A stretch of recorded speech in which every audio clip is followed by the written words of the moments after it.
The world has seen many empires rise and fall, the Romans, the Persians, the British, but none were quite like the Mongol Empire.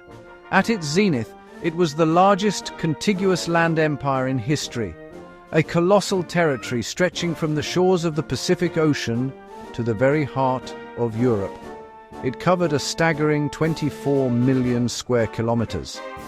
This was an empire forged not in stone cities or fertile river valleys, but on the unforgiving, windswept plains of the Mongolian steppe. It was born from the will of one man, a man whose name would echo through the centuries, whispered in fear and awe. His name was Genghis Khan. This vast dominion was not built slowly over generations. It exploded onto the world stage with breathtaking speed and ferocity.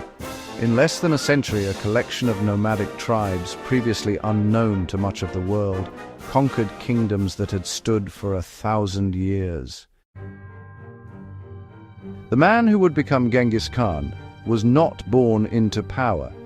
He was born around 1162 and named Temujin. His early life was one of brutal hardship. The Mongolian steppe was a harsh and unforgiving place. Constant tribal warfare, betrayal, daily struggle for survival. When Temujin was just a boy, tragedy struck. His father, a minor tribal chief, was poisoned by a rival clan. This single act plunged Temujin's family into a desperate situation. Abandoned by their own tribe, they were left to fend for themselves, becoming outcasts on the vast, lonely plains. This was a death sentence for most, forced to live off the land, hunting marmots, gathering roots. Temujin learned the hard lessons of survival. He learned loyalty, he learned betrayal. In one famous incident, he was captured by a rival clan and held prisoner, forced to wear a wooden collar, but even as a young man he possessed an iron will. He managed a daring escape, hiding in a river with only his nose above the water, free until his captors gave up the search.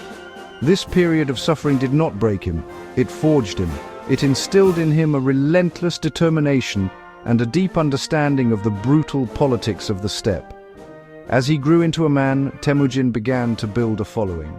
He was a charismatic leader, known for his generosity to his allies, ruthlessness to his enemies. He used strategic marriages, sworn oaths of brotherhood, sheer force of personality. One by one, he began bringing the disparate, warring Mongol tribes under his control. He did not just defeat his rivals, he absorbed them.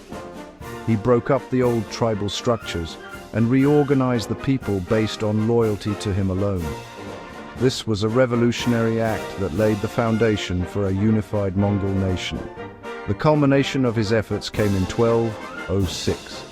At a great assembly, a Kurultai, on the banks of the Onon River, the chieftains of all the united tribes proclaimed him their supreme leader. They gave him the title Genghis Khan, meaning universal ruler. The boy who had been an outcast, who had hunted rodents to survive, was now the master of the steppe. He had achieved the impossible. He had united the Mongols. Now, with a unified people and a powerful army at his back, Genghis Khan's greatest tool was his army. It was unlike any other fighting force on earth.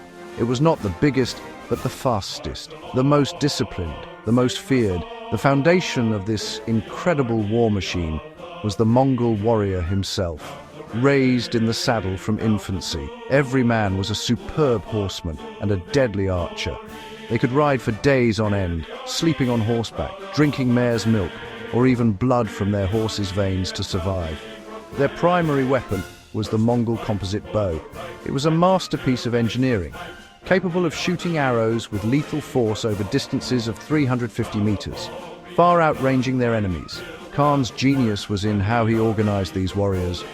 He dismantled the old, unreliable tribal loyalties that had plagued the steppe for centuries. Instead, he organized his army on a decimal system.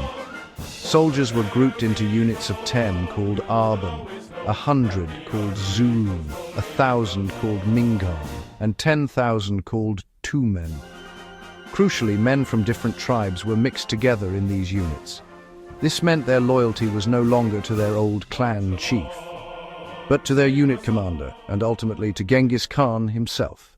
This system fostered incredible discipline and cohesion. If one man in an arban retreated, all 10 were executed. This brutal rule ensured unwavering solidarity on the battlefield. Speed and surprise were the cornerstones of Mongol strategy, allowing them to cover vast distances at a shocking pace. They could appear as if from nowhere, strike and vanish before a lumbering infantry-based army could even react. They perfected tactics like the feigned retreat. A Mongol force would pretend to flee in disarray, luring an overconfident enemy into a long, disorderly chase. Then, at a prearranged signal, the fleeing Mongols would turn and, joined by hidden reserves, envelop and annihilate the stretched out and exhausted pursuers. But it wasn't just about battlefield tactics. Genghis Khan was a master of psychological warfare. Before attacking a city, they would often offer a choice: surrender and be spared, or resist and be utterly destroyed. If a city resisted, the Mongols would show no mercy. They would slaughter the population, leaving only a few survivors to spread the tale of horror to the next city.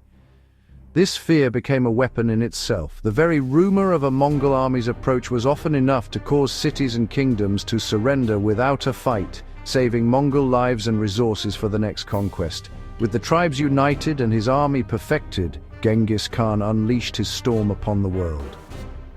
His first major target was the Jin dynasty of northern China. This was a formidable, sophisticated empire with massive armies and great walled cities. The Mongols had little experience with siege warfare, but they were brilliant learners. They captured Chinese engineers and forced them to build siege engines, catapults, battering rams, giant crossbows. They used prisoners of war as human shields in their assaults. After brutal campaigns, they broke the power of the Jin, culminating in the sack of Zhongdu, modern-day Beijing, in 1215. Having secured his eastern flank, Khan turned his attention west. His gaze fell upon the Khwarezmian Empire, a vast and wealthy sultanate that controlled much of Central Asia and the Silk Road. Initially, Khan sought trade, not war.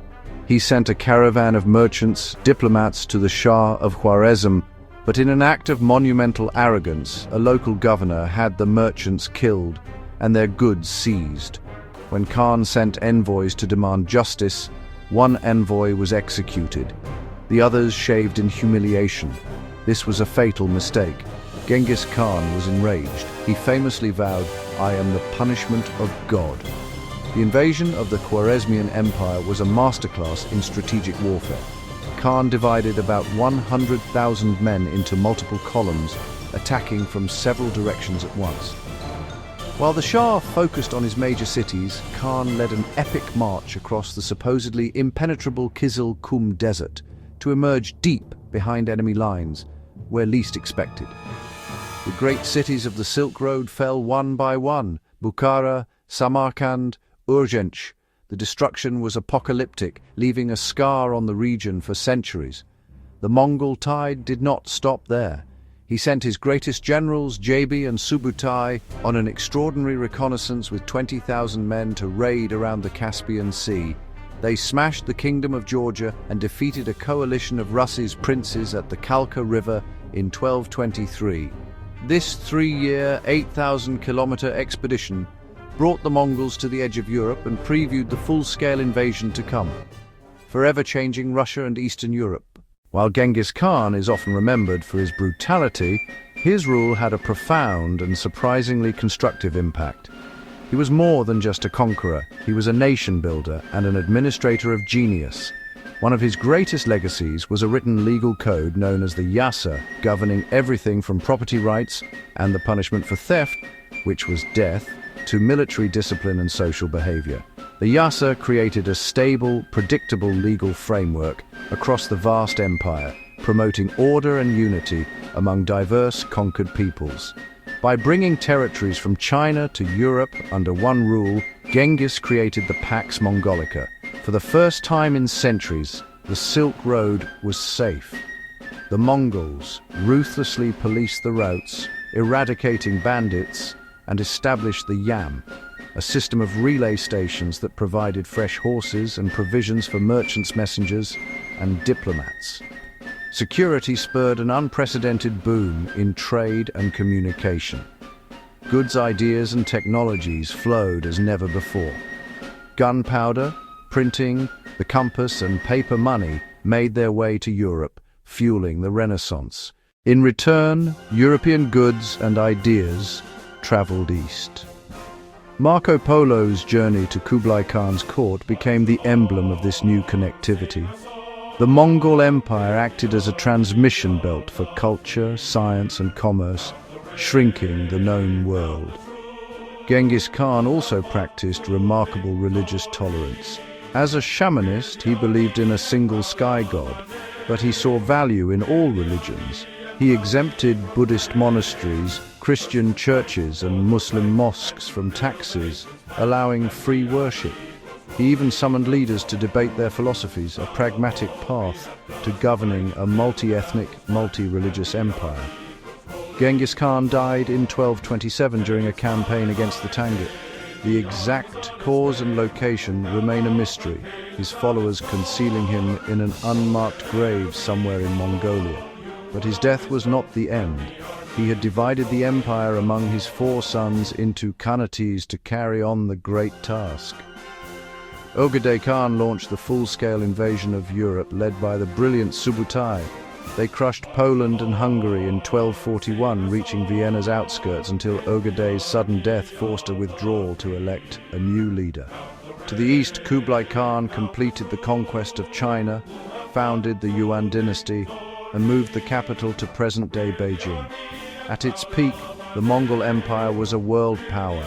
The Pax Mongolica spurred trade and inadvertently spread the Black Death. Carried by fleas on rats along secured routes, the plague devastated populations from China to Europe. The conquests reshaped politics, isolated Russia, and marked a turning point in Islamic history.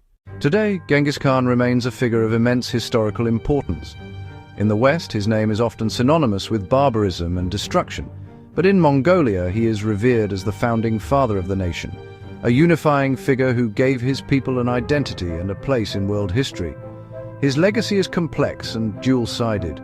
He was a ruthless conqueror responsible for the deaths of millions, yet also a visionary who created a legal code, promoted trade, tolerated different religions, and connected the world in ways that laid groundwork for the modern era. The storm he unleashed from the steppe changed the world forever.